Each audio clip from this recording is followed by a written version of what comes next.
नमस्कार। शिक्षा श्री के डेली स्टैटिक जीके क्लास में आप सभी का स्वागत है। पिछले क्लास में हमने आपसे प्रश्न पूछा था कि होली के त्यौहार के दौरान प्रत्येक वर्ष लठमार होली निम्न में से किस स्थान पर आयोजित की जाती है? At which of the following places is Lathmar Holi organised every year during the Holi festival? Options थे इसके मथुरा, वृंदावन, गोकुल या फिर बरसाना। सही उत्तर होगा बरसाना। प्रत्येक वर्ष लठमार होली बरसाना में आयोजित की जाती है। और ये बरसाना है कहाँ?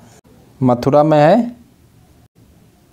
और ये लठमार होली जो होली का रूप है ये पूरे विश्व में प्रसिद्ध है। बरसाने की लठमार होली फागुन मास की शुक्ल पक्ष की नवमी को मनाई जाती है। और थोड़ा इसको डिटेल में जानते हैं। तो इस दिन होता क्या है कि इस दिन जो नंदगांव के ग्वाल होते हैं वो होली खेलने के लिए राधा रानी के गांव बरसाने जाते हैं और वहां पर अलग अलग मंदिरों में पूजा अर्चना करते हैं। और उसके बाद नंदगांव के जो पुरुष होते हैं वो होली खेलने बरसाने गांव में आते हैं और बरसाने गांव के जो लोग होते हैं वो नंद गांव में जाते हैं। ये एक परंपरा है। और जो पुरुष होते हैं उनको होरियारे कहा जाता है, ये याद रखिएगा। बरसाने की जो लठमार होली है ये भगवान कृष्ण के काल से ही उनके द्वारा की जाने वाली लीलाओं की पुनरावृत्ति है और इसको इसी तरीके से लोग आज भी मनाते हैं। अब चलते हैं आज के प्रश्नों की तरफ। पहला प्रश्न है, मिर्ज़ा गालिब किस बादशाह के समय में था? Which emperor was Mirza Ghalib during? Options है अकबर, जहांगीर, बहादुर शाह द्वितीय या फिर अकबर द्वितीय। सही उत्तर होगा बहादुर शाह द्वितीय। जो मिर्ज़ा गालिब था वो बहादुर शाह द्वितीय के समय में उर्दू और फारसी भाषा के एक महान शायर था। इनको उर्दू भाषा का सर्वकालिक महान शायर माना जाता है और फारसी कविता के प्रवाह को हिंदुस्तानी ज़ुबान में लोकप्रिय करवाने का श्रेय भी इन्हीं को जाता है। इनको भारत और पाकिस्तान में एक महत्वपूर्ण कवि के रूप में भी जाना जाता है। और ये मुग़ल काल के आखिरी शासक जो थे बहादुर शाह II उनके दरबारी कवि थे। अगला क्वेश्चन है, भारत का प्रथम गवर्नर जनरल और वायसराय कौन था? Who was the first governor general and viceroy of India? Options हैं लॉर्ड हेस्टिंग, लॉर्ड कैनिंग, यहाँ पर स्पेलिंग एरर है, यहाँ पर होगा कैनिंग, लॉर्ड मिंटो या फिर लॉर्ड कर्जन। सही उत्तर होगा लॉर्ड कैनिंग। ये भारत के गवर्नर जनरल थे और पहले वाइसराय थे। 1857 की जब क्रांति हो रही थी तो ये गवर्नर जनरल थे और जब सत्ता ईस्ट इंडिया कंपनी से छीनकर क्वीन विक्टोरिया यानी कि इंग्लैंड की क्वीन विक्टोरिया को ट्रांसफ़र कर दी गई तब ये भारत के पहले वाइसराय थे, लॉर्ड कैनिंग। अगला क्वेश्चन है, सूर्य मंदिर कहाँ स्थित है? Where is the sun temple located? Options हैं पुरी में, खजुराहो में, कोणार्क में या फिर गया में। सही उत्तर होगा कोणार्क में। जो सूर्य मंदिर है ये उड़ीसा के कोणार्क में स्थित है और ये जो भव्य मंदिर है ये सूर्य देवता को समर्पित है। इस मंदिर को सूर्य देवता के रथ के आकार में बनाया गया है। और इसका निर्माण किसने करवाया था? तो राजा नरसिंह देव ने 13वीं शताब्दी में करवाया था इसकी निर्माण। और ये मंदिर अपने विशिष्ट आकार और शिल्पकला के लिए पूरे दुनिया में जाना जाता है। और यूनेस्को के वर्ल्ड हेरिटेज साइट्स में इसको मान्यता कब मिली थी? तो 1949 में।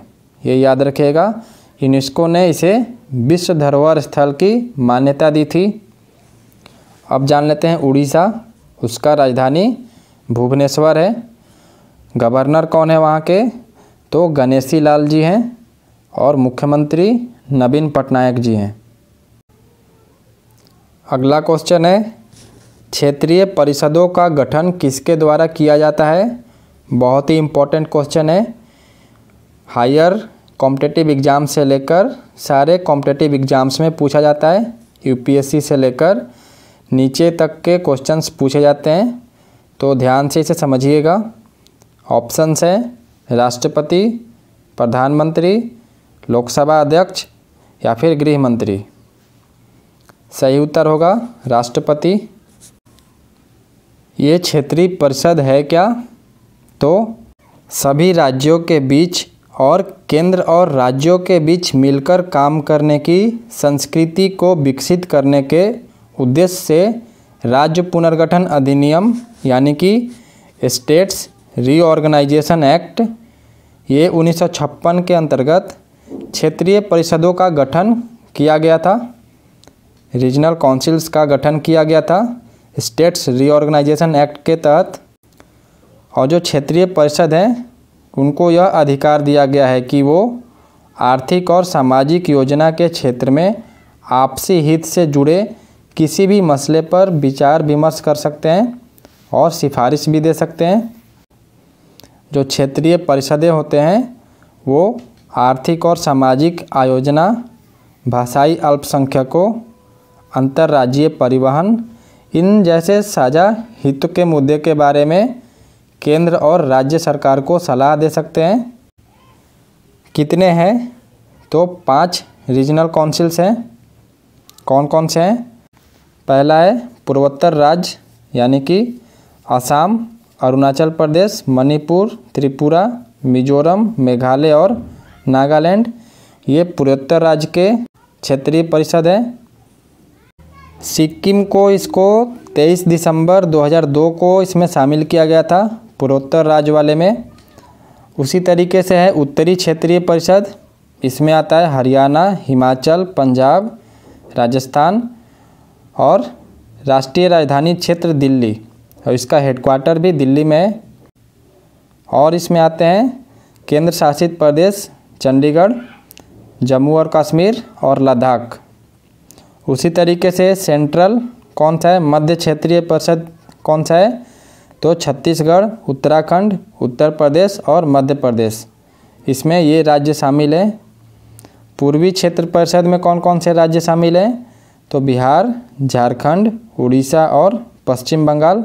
हेडक्वार्टर भी पश्चिम बंगाल में है। मध्य वाले का इलाहाबाद में है। उसी तरीके से है पश्चिमी क्षेत्र परिषद, इसमें आता है गोवा, गुजरात, महाराष्ट्र और दमन और दीव और दादर और नगर हवेली। ये जो केंद्र शासित प्रदेश है ये आते हैं। इसका हेडक्वार्टर मुंबई में है। और एक बचा दक्षिणी क्षेत्रीय परिषद, इसमें आता है आंध्र प्रदेश, तेलंगाना, कर्नाटक, केरल, तमिलनाडु और जो पुडुचेरी है वो आता है। इसका हेडक्वार्टर है चेन्नई में। इस तरीके से ये क्षेत्रीय परिषद 5 में बटा हुआ है। बहुत ही इम्पोर्टेंट क्वेश्चन था। यूपीएससी से लेकर नीचे एनटीपीसी, एसएससी सारे जगह ये क्वेश्चन पूछे जा सकते हैं, तो ये बहुत ही इम्पोर्टेंट क्वेश्चन था। अगला क्वेश्चन है, योजना आयोग की स्थापना किस वर्ष की गई थी? In which year was the planning commission established? Options हैं 1950 में, 1951 में, 1952 में या फिर 1949 में। सही उत्तर होगा इसका 1950 में किया गया था। प्लानिंग कमीशन की स्थापना, योजना आयोग की स्थापना 1950 में किया गया था। और कब? तो 15 मार्च 1950 को केंद्रीय मंत्रिमंडल द्वारा जो प्रस्ताव था उसको पारित करके योजना आयोग की स्थापना की गई थी। ये भारत सरकार की एक संस्था थी अब नहीं है, अब इसके जगह पर think tank body NITI Aayog है। पहले योजना आयोग के बारे में जान लेते हैं, उसके बाद नीति आयोग के बारे में जानेंगे। ये योजना आयोग करता क्या था? तो इसका काम था पंचवर्षीय योजनाओं को बनाना। जो भारत में 5 ईयर प्लान चलते थे उसको ये बनाती थी, और इसको 2014 में प्रधानमंत्री मोदी जो हैं उन्होंने इस योजना आयोग को भंग कर दिया और इसका नाम बदलकर नीति आयोग कर दिया। जो योजना आयोग था ये इसका कोई संवैधानिक प्रावधान नहीं था, इसको बस ऐसे ही पारित किया गया था। योजना आयोग का अध्यक्ष कौन होता था पूछ सकता है क्वेश्चन, तो प्रधानमंत्री होते थे। अब इसके जगह पर नीति आयोग हो गया है, जिसको थिंक टैंक बॉडी भी बोलते हैं। और इसका जो थिंक टैंक बॉडी का हेडक्वार्टर कहाँ पर है? मान लीजिए नीति आयोग का हेडक्वार्टर पूछ लेगा तो नई दिल्ली में है। चेयरपर्सन कौन होता है नीति आयोग का? तो प्रधानमंत्री होते हैं, जो कि नरेंद्र मोदी हैं। और वाइस चेयरपर्सन पूछेगा तो राजीव कुमार जी हैं अभी वाइस चेयरपर्सन नीति आयोग के। और सीईओ पूछेगा तो बहुत ही इम्पोर्टेंट है ये, who is the CEO of NITI Aayog? तो अमिताभ कांत हैं, ये नीति आयोग के सीईओ हैं अमिताभ कांत। अगला क्वेश्चन देखते हैं।